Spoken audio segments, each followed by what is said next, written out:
ভারতের বিরুদ্ধে যুদ্ধ ঘোষণা করেছে আমেরিকার প্রেসিডেন্ট ডোনাল্ড ট্রাম্প। এতদিন চলছিল শুল্ক যুদ্ধ, এরপর শুরু হয়েছে আরেক নতুন কৌশল।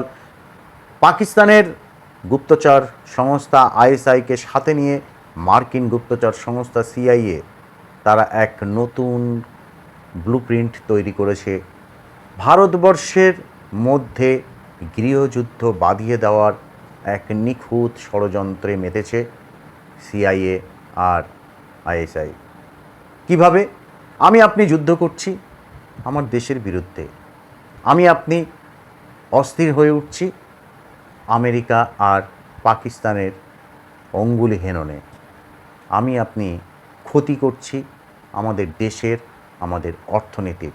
সমাজ মাধ্যমে এক মন্তব্য যুদ্ধ চলছে যে কোনো ইস্যুকে কেন্দ্র করে। ধরুন কোনো সংবাদ মাধ্যম খবর করলেন শি জিনপিং পাকিস্তানের রাষ্ট্রপতি, তিনি ফোন করলেন নরেন্দ্র মোদীকে, বা আমেরিকার প্রেসিডেন্ট ডোনাল্ড ট্রাম্প ভারতের বিরুদ্ধে শুল্ক চাপিয়ে দেওয়ার কারণে, বৃদ্ধি করার কারণে ভারতের পাশে চীন, কিংবা ব্রাজিলের প্রেসিডেন্ট লুলা ডিসিলভা ট্রাম্পকে নয় মোদিকে ফোন করলেন।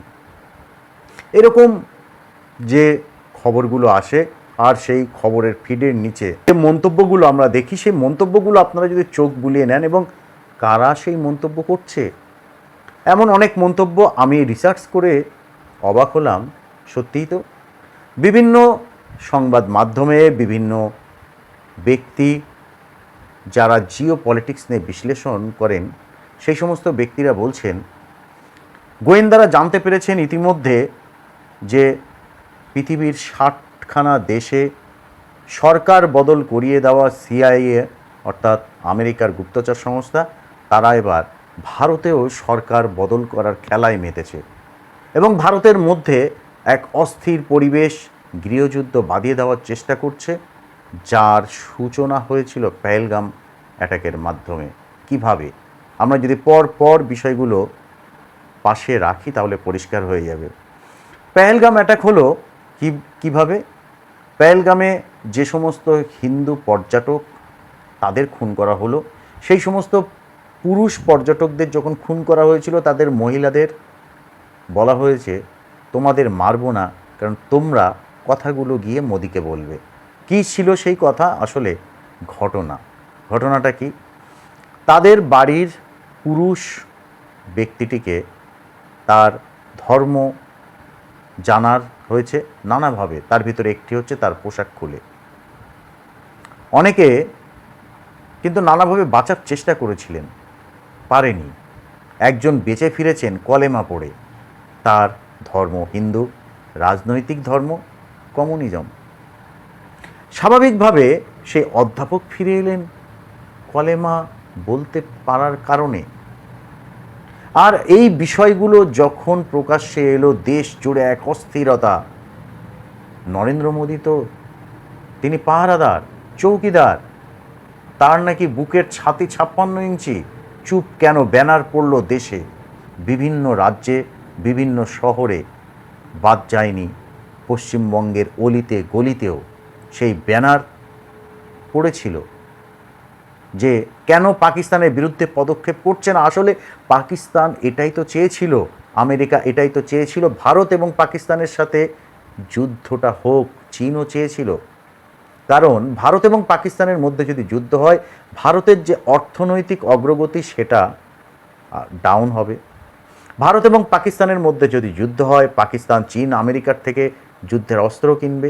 ভারত পাকিস্তানের মধ্যে যুদ্ধ হলে চীন আমেরিকার অস্ত্রগুলো কতটা শক্তিশালী সেটাও বোঝা যাবে। ভারত পাকিস্তান যুদ্ধ হলে ভারতের যুদ্ধের শক্তি কতটা সেটাও খানিকটা পরখ করে নেওয়া যাবে।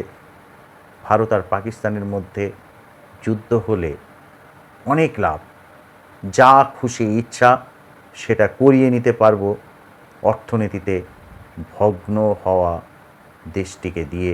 এটাই ভেবেছিল আমেরিকা।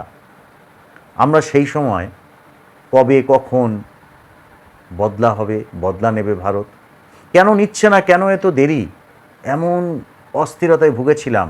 আর এই অস্থিরতা তৈরি করেছিল আমেরিকা, এই অস্থিরতা তৈরি করেছিল পাকিস্তান, তাদের গুপ্তচর সংস্থা সিআইএ এবং আইএসআইয়ের যে নেটওয়ার্কের বাহিনী ছিল, তারা অনেক ধরনের মন্তব্য করে আমাদের মধ্যে এই অস্থিরতা তৈরি করেছিল। এরপরে আমরা কি দেখলাম, ডোনাল্ড ট্রাম্প তিনি ভারতের সাথে বাণিজ্য চুক্তির জন্য পাকিস্তানকেও হাতিয়ার করলেন। ভারত কেন চটজলদি এই চুক্তিতে যায়নি? যখন আমেরিকা একটা তারিখ ঠিক করে দিল, এই তারিখের মধ্যে, জুলাইয়ের 10 তারিখের মধ্যে আমরা ভারতের সাথে চুক্তি করতে চলেছি। দেশের বিরোধী দলনেতা মিস্টার রাহুল গান্ধী, অনেকে তাকে পাপ্পু বলে থাকেন, তিনি বললেন আমেরিকার কথায় ভারত চলবে। ভারত, নরেন্দ্র মোদী হাজির হয়ে যাবেন, চুক্তির টেবিলে পৌঁছে যাবেন। চুক্তিটা আজও হয়নি। আসলে ওই যে অনেকে পাপ্পু বলেন, কেন বলেন আশা করি বুঝতে পেরেছেন। দেশের সর্বোচ্চ আদালত পর্যন্ত তাকে ভৎসনা করেছেন, তার ন্যাশনালিটি নিয়ে প্রশ্ন তুলেছেন, এতদিন অনেকেই তুলতেন। এখন সেই আমেরিকা একের পর এক শুল্ক, প্রথমে 25, তার উপরে আরও 25, বলছে তাও যদি রাশিয়ার থেকে তেল কেনে 100% কর বসানো হবে যে ভারতীয় পণ্যগুলো আমেরিকার বাজারে পৌঁছাচ্ছে, বিক্রি হচ্ছে তার উপর। ইতিমধ্যে ওয়ালমার্ট, ইতিমধ্যে অ্যামাজন, তারা আমেরিকায় আর অর্ডার না নেওয়ার সিদ্ধান্ত নিয়েছে। এবং গুরুত্বপূর্ণ বিষয় হলো, কেন ডোনাল্ড ট্রাম্প সেই ক্ষিপ্ত ষাঁড়ের মতো এত গুতগুতি করছেন? কারণ আমেরিকার তৈরি কৃষি পণ্য, আমেরিকার তৈরি দুগ্ধজাত পণ্য ভারতের এই বিপুল জনসংখ্যার বিরাট বাজারে যাতে ভারত ব্যবসা করতে দেয় নামমাত্র শুল্কে। ভারত সরকার পরিষ্কার জানিয়ে দিয়েছে, আমেরিকার কৃষি পণ্য যদি ভারতবর্ষে ঢোকে তাহলে ভারতের 7 কোটির বেশি কৃষকের অর্থনৈতিক মেরুদণ্ড ভেঙে যাবে, ভারতের কৃষি ভিত্তি ক্ষতিগ্রস্ত হবে।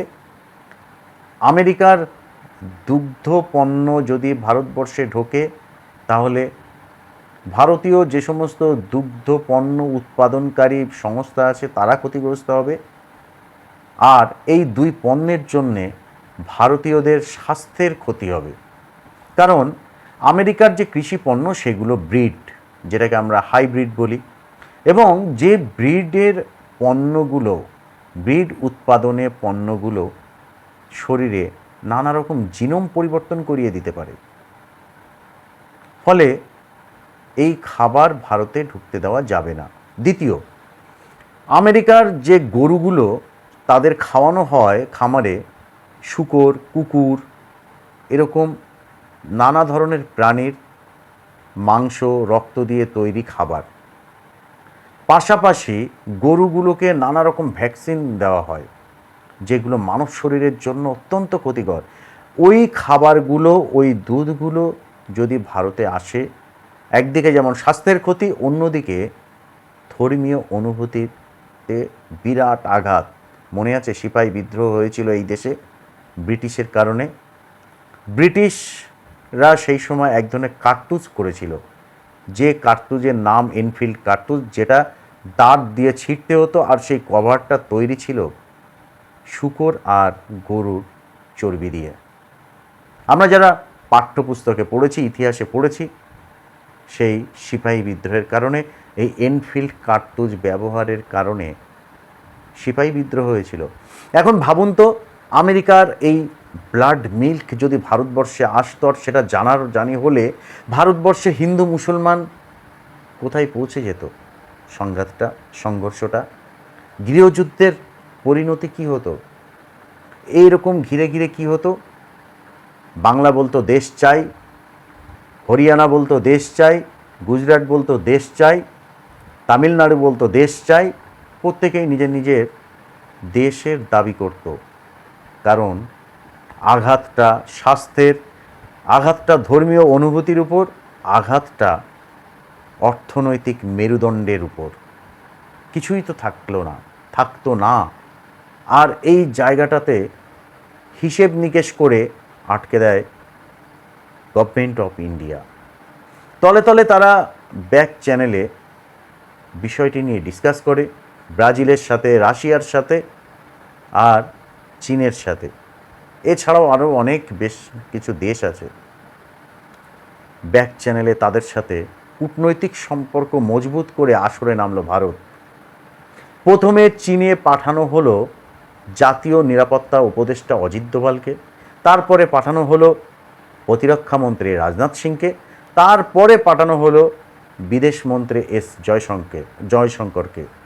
এরপরে আমরা কি দেখলাম, বর্তমানে এনএসএ প্রধান অজিত দোভাল আর বিদেশমন্ত্রী এস জয়শঙ্কর রাশিয়া। সেখানে গিয়ে তারা বৈঠক করার পর জানালেন রাশিয়ার প্রেসিডেন্ট ভ্লাদিমির পুতিন তিনি ভারত সফরে যাবেন। এরপর নরেন্দ্র মোদীর সাথে কথা পুতিনের।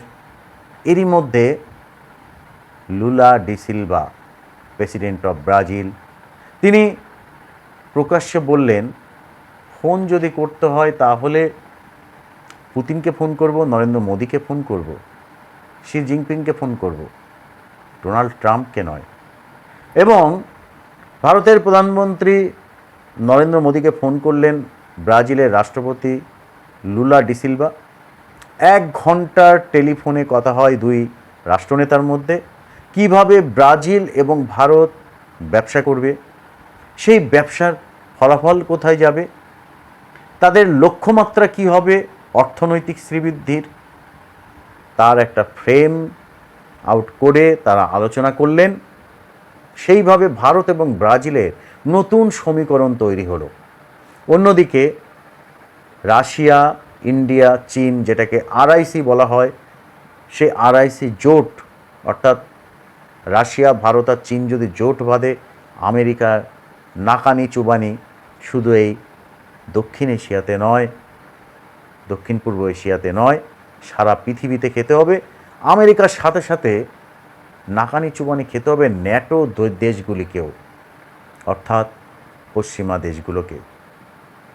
আর এই সত্যিটা বুঝে ডোনাল্ড ট্রাম্প তার ক্ষিপ্রতা আরও বাড়িয়ে দিয়েছে। নানা রকমভাবে চেষ্টা করছে। ব্রাজিল হাতের বাইরে, ইন্ডিয়া হাতের বাইরে, চীন প্রতিদ্বন্দ্বী, রাশিয়া ঘাড়ের উপর নিঃশ্বাস ফেলছে। রাশিয়ার দিকে রণতরী পাঠিয়ে দেয় আমেরিকা, রাশিয়া পাল্টা আমেরিকার দিকে রণতরী পাঠিয়ে দুই দেশের মধ্যে যে পরমাণু চুক্তি ছিল, সেই চুক্তি রাশিয়া ভেঙে দেয়। এরপর জিওপলিটিক্সে অস্থিরতা, যে ট্রাফিক যুদ্ধ অর্থাৎ ট্যারিফ যুদ্ধ, সেই ট্যারিফ যুদ্ধের গতি বাড়িয়ে যায় এবং আরও বেশি সক্রিয় হলো সিআইএ আর আইএসআইয়ের তৈরি করা যৌথ বাহিনীর সদস্যরা। তারা বিভিন্ন ফেক অ্যাকাউন্ট থেকে ভারতবর্ষের মধ্যে অস্থিরতাটাকে আরও ছড়িয়ে দেওয়ার জন্য, বাড়িয়ে দেওয়ার জন্য নানা ভাষায়, কম করে 10টি ভাষায় তারা মন্তব্য করছেন সমাজ মাধ্যমে। তারা কেউ ভারতের হয়ে, কেউ ভারতের বিরুদ্ধে হয়ে এমন সব মন্তব্য করছেন। আর সেই মন্তব্যে আমি আপনি জড়িয়ে যাচ্ছি। সমাজ মাধ্যমে এরকম মন্তব্য থেকে ভারতবর্ষে গত 6 মাসে, বিশেষ করে পশ্চিমবঙ্গের নিরিখে আমরা যদি দেখি, একাধিক সহিংস ঘটনা ঘটেছে এবং এই মন্তব্যকে ঘিরে মারধর, অগ্নিসংযোগ, ভাঙচুর, দাঙ্গা হয়েছে। আমাদের সবসময় এটাই মাথায় রাখতে হবে, আমরা যখন কোনো মন্তব্য করব তখন আমাদের মাথায় রাখতে হবে আমরা ভারতীয় হয়ে ভারতের সাথে যুদ্ধ করছি না তো, ভারতের বিরুদ্ধে যুদ্ধ করছি না তো, আমরা আমেরিকা পাকিস্তানের হয়ে ভারতের বিরুদ্ধে যুদ্ধ করছি না তো, আমরা আমেরিকা পাকিস্তানের ডিজিটাল আর্মি না তো। এটা আমাদের মাথায় রেখে মন্তব্য করতে হবে। এবং সমাজ মাধ্যমে যে সমস্ত খবর পোস্ট হচ্ছে একদমই আমরা সেদিকে কিন্তু পড়ব, দেখব, মন্তব্য করার সময় সতর্ক থাকব। পাশাপাশি অনেক পোস্ট দেখবেন যেগুলো হয়তো আপনার পরিচিত লোকই করছে। অনেক ব্যক্তির ফেসবুক অ্যাকাউন্ট হ্যাক করা হচ্ছে, আর সেই ফেসবুক অ্যাকাউন্টের নাম বদলে সেই ফেসবুক অ্যাকাউন্ট থেকে অনেক রকম ভারত বিদ্বেষী মন্তব্য তৈরি করা হচ্ছে। ভারতের জাতীয় ঐক্য, শান্তি, শৃঙ্খলা নষ্ট করার জন্য যে ধরনের মন্তব্যের প্রয়োজন সেই সব মন্তব্য করা হচ্ছে। এমনকি ইউটিউবে এই মন্তব্য করা নেটওয়ার্ক তৈরি করা হয়েছে। এই ডিজিটাল আর্মি তৈরি করেছে আমেরিকার গোয়েন্দা সংস্থা সিআইএ, পাকিস্তানের গোয়েন্দা সংস্থা আইএসআই, এবং ইতিমধ্যে সিআইএ কিন্তু পৃথিবীর 60টি দেশে সরকার বদল করেছে। সর্বশেষ উদাহরণ বাংলাদেশ। 2024 সালের 5ই আগস্ট বাংলাদেশের শেখ হাসিনাকে উৎখাত করে বর্তমানে তিনি দিল্লিতে অবস্থান করছেন। পাকিস্তান দেখেছেন এখন নট নরণচরণ। বাংলাদেশ কি দেখছেন? নট নরণচরণ। পাকিস্তানে হঠাৎ করে একটু অস্থিরতা বেড়ে গেছে, বাংলাদেশে অস্থিরতা আরও গতি নিয়েছে। যদি বাংলাদেশ রাজি না হয় তাহলে তার মূল্য চোকাতে হবে খোদ ইউনূসকেও, আর সেটা বাংলাদেশের তত্ত্বাবধায়ক সরকারের প্রধান মোহাম্মদ ইউনূস তিনি খুব ভালো বুঝে গেছেন যে ঠিক তিনি কতটা ফাটাবাসের মাঝে দাঁড়িয়ে আছেন। বাংলাদেশের শিক্ষিত সচেতন অনেকেই বুঝে গেছেন বাংলাদেশ এখন কাকে ধরবে, কোন মুখে, কিভাবে, কোন শর্তে কাকে ধরে বাংলাদেশ নিজেকে রক্ষা করতে হবে। যেভাবে ক্রমশ এগোচ্ছে জিও পলিটিক্স, আগামী দিনে পাকিস্তান এবং বাংলাদেশকে বিরাট বড় মূল্য চোকাতে হতে পারে। নিজেদের ভূখণ্ড ধরে রাখা বাংলাদেশ এবং পাকিস্তানের কাছে যথেষ্ট কঠিন হয়ে যাবে। আর এই পরিস্থিতিতে ভয়ঙ্কর কিছু ঘটতে পারে, বদল হতে পারে নানা রকম সমীকরণ। যে চীন কিছুদিন আগেও ভারতের পাশে ছিল না। আমরা দেখেছিলাম অপারেশন সিঁদুরের সময় পাকিস্তান যে হামলাগুলো করেছে, সেই হামলায় ব্যবহার করা অস্ত্রগুলো চীনের তৈরি। আমাদের সেনা আধিকারিকরা, সেনাকর্তারা বলেছেন চীন আসলে পাকিস্তানকে একটা লাইভ ল্যাবে পরিণত করেছিল। চীন তার স্যাটেলাইটের মাধ্যমে ভারতের প্রতিটা মুভমেন্টের তথ্য পাকিস্তানকে সরবরাহ করে তার যুদ্ধের অস্ত্র পরীক্ষা করে নিয়েছে। ভাবুন তো, সেই চীন এখন আমেরিকা কর্তৃত্ববাদের বিরোধিতা করতে নেমে আমেরিকার যে আধিপত্য সেটা ভাঙার জন্য ভারতের পাশে এসে দাঁড়িয়েছে। এভাবেই কিন্তু সমীকরণ বদলায়। অনেকেই মন্তব্য করছেন চিরশত্রু চীনকে ভারত এখন বাবা বলছে। এরকম মন্তব্যের আমরা পাল্টা কাউন্টার করব, একদমই না, এই ধরনের কোনো মন্তব্য করব না।